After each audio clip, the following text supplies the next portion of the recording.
My name is Dr. Brian Skotko. I'm a physician at Massachusetts General Hospital, where I get to direct a clinic where we see almost 600 patients with Down syndrome throughout the year. It's a multidisciplinary clinic, so I work with a whole team of people. That includes geneticists, it includes doctors, it includes social workers, it includes people with Down syndrome, nutritionists. We all come together to make sure that the healthcare of people with Down syndrome is up to date.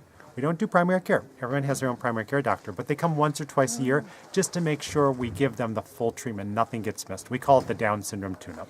Oh, isn't that a wonderful idea? And you involve, for children who are at school age, you work with psychologists and teachers, I believe.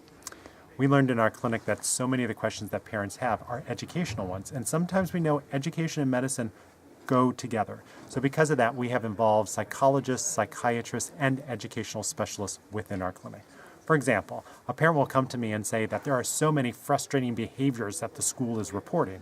Well, sometimes those behaviors could be the signal that there's a real medical issue going on. So there's a whole checklist of things we look for. Are those behaviors caused by not getting a good sleep? Is there obstructive sleep apnea? Are the thyroids off? Is the person experiencing celiac? We want to make sure that none of the medical issues are getting in the way. So I'm happy to do the medical workup, but then I work hand in hand with the psychologist and the educational specialist to then say, once we've cleared up the medical issues, how then do we help that student achieve their best in the classroom?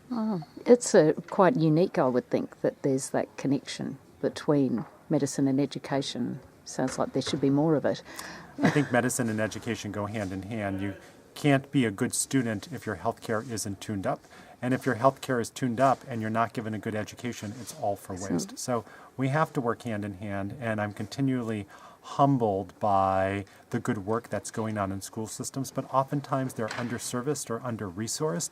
So we need to work with them and work with families to get the resources that people with Down syndrome deserve. Sometimes that involves writing letters, sometimes it involves advocacy, sometimes it involves legal action, but we do need to go there because we cannot sacrifice the care and the services that people with Down syndrome deserve. Thank you very much for your time. All right. It's really Sounds good. appreciated.